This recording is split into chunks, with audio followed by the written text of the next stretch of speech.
Welcome back, everyone. It's BJ on your screen again with Monday's edition of Let's Talk. Today, I've decided we're going to talk about my European travels. I'll start off by saying that I worked for a medical device company for about 10 years, and in the last 5 years, I was a technology training specialist. And that meant I got the chance to travel to medical conferences. They were called um, investigator conferences, investigator meetings, and I got to go to these investigator meetings and I would do trainings. Typically, the training that I would present would be somewhere around 1 hour at the max. Depending on the type of conference, I might be asked to do multiple trainings for different audiences on the same day or on different days. And this allowed me to go to places all over the world. So today I think I'm going to talk about Europe. I've got my second screen over here, so if you see me glance off to the side, it's because I'm 55 and I need to see the map because I may not remember everything off the top of my head. So let's start with the westernmost country, and that is the United Kingdom. So I've been to London 6 times. 5 of those times was on business. And I got to see much of London. And what I really enjoyed was seeing the parts of London that many tourists don't see. I made some friends and acquaintances over there. So I got to go into neighborhoods that are off the beaten path, that are off the tourist path, go to local restaurants, spend time with friends. I had a good friend who was living there for some time. In fact, he's moved back to London recently.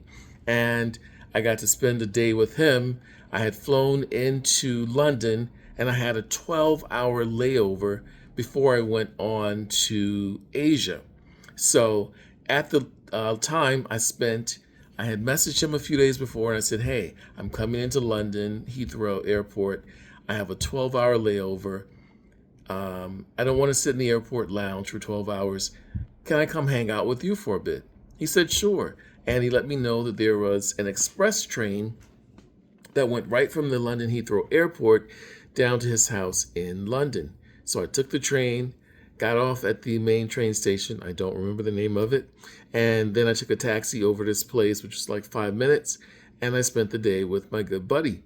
He took me out to eat. We walked around the neighborhood, saw the different shops, and I got a feel for a very nice middle to upper middle class London neighborhood. Very, very nice. It was everything you see in the movies with the beautiful streets and the beautiful houses and the trees and the people.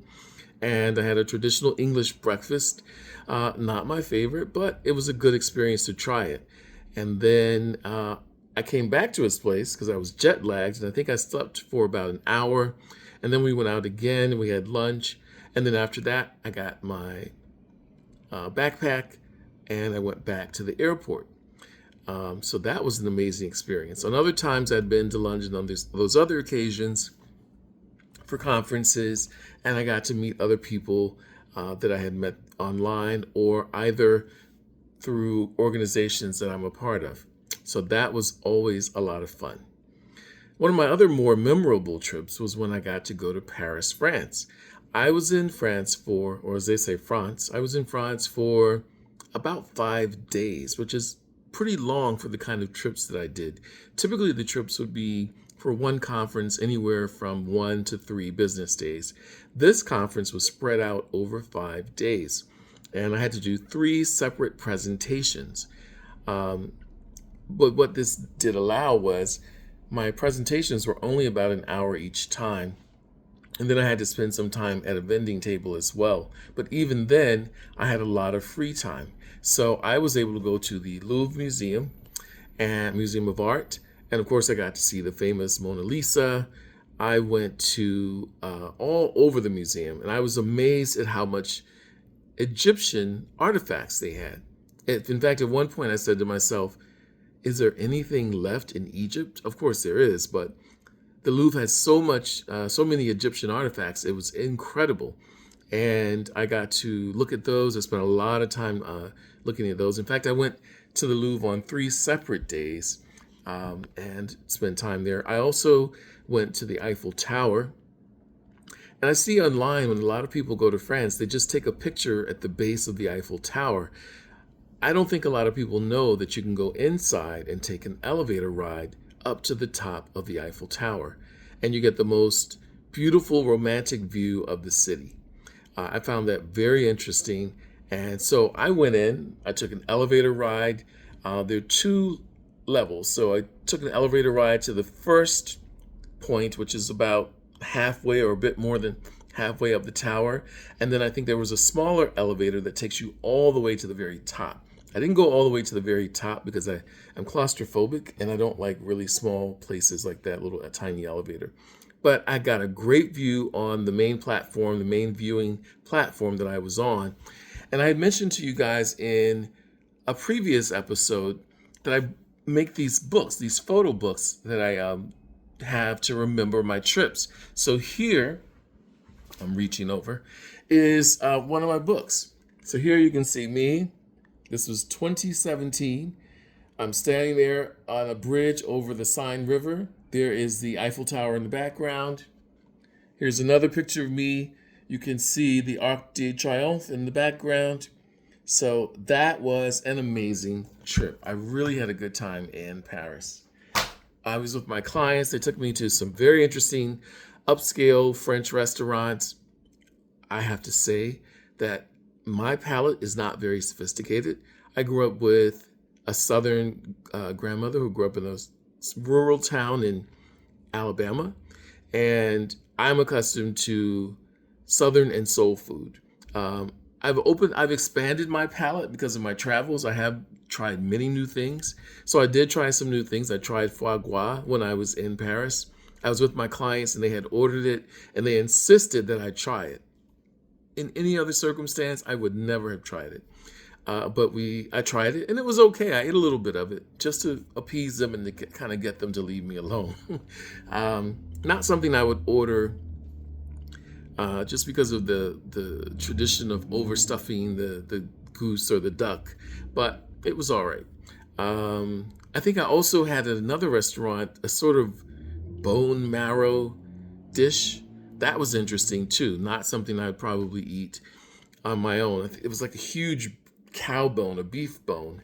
But I do remember as a little boy, my grandmother, and I think my mom did it too, they would crack the chicken bones open and suck the marrow out. And my sister and I, as kids, we would just look at them and go, ew. But apparently people all over the world do eat bone marrow. So I did learn a lot on that trip. I got exposed to new things. I bought an amazing pair of shoes over there from a French shop. They were handmade and they're dress shoes, and they paint the shoes with different colors. So of course they have black, and then they had brown, blue, burgundy, green, you name the color. And I got sort of a cordovan color, the dark burgundy that you see on the old school penny loafers. I got a pair of dress shoes in that color. And I've only worn them a few times because they're kind of bold, but I'm glad I bought them because every time I look at them, it reminds me of my time in Paris. I also got to go to, I spent a lot of time in Spain. Apparently, we had a lot of big clients in Spain. So I'm going to bring up my map here and look at Spain and see the cities because I can't remember them all off the top of my head. Yes. So I went several times to Barcelona. I went to Barcelona twice. And the first time I went to Barcelona, I got off the plane, got my luggage, and then I hopped on a bus, which was, these buses they have in the airport that take you different places around the airport or to transfer points. I got on the bus and I couldn't find my phone. And lo and behold, in the short time of moving from the luggage carousel over to the airport bus, my phone had been pickpocketed. So I went ahead to my hotel, checked in, and there was a police station right near the hotel. So they sent me over there. I made a report to the police. And they were all laughing, and they said, "We're sorry that this happened to you, but there are pickpockets in Barcelona are a tradition." And they gave me the name of the group of people that do it. I think there was a sort of a gypsy type people, and apparently they're very fast, they're very slick, and if you're not on your guard 100% of the time, they will get you. So I learned my lesson. I was on this trip, I think, for 4 business days in Barcelona, that first trip, and I had no phone. Fortunately, I was able to do everything I needed to do from the hotel phone, and everything worked out. The hotel I stayed at there, I don't remember the name of it, but it had like a space age theme. So the rooms had like this wallpaper, which was showing like the galaxy with stars and planets, and there were different installations in the hotel that showed like the constellations around the galaxy, stars, and different planets. And when you go down in the lobby and the hallways, they had huge statues of like people, astronauts, and just all kinds of amazing things. So that was interesting. And then the second time I went back to Barcelona, I stayed at a different hotel. And in this hotel, they had in the room window was the shape of a palm tree, the top part of the palm tree. So that was interesting too. Very high-tech hotel, that one was very sleek. And then I also got to go to Madrid once. I had a great time in Madrid. I really liked Madrid. I think I liked Madrid better than Barcelona. Although Barcelona is beautiful, but I liked the feeling of Madrid. It was like a real cosmopolitan city. The buildings were beautiful. The food was great. Although my clients did take us, there was a large group of us and they had a motor coach bus. They took us to some fancy restaurant, one of these farm to table type places. And most of us did not like the food. And there were people there from all over the world. So in this case, it wasn't just me with my American palate. This was, there were other Europeans there, Americans, some people from Asia, and a few people from South America. So I'd say about 90% of us didn't like the food. So anyway, Spain is a beautiful place. If you ever get a chance to go there, check it out.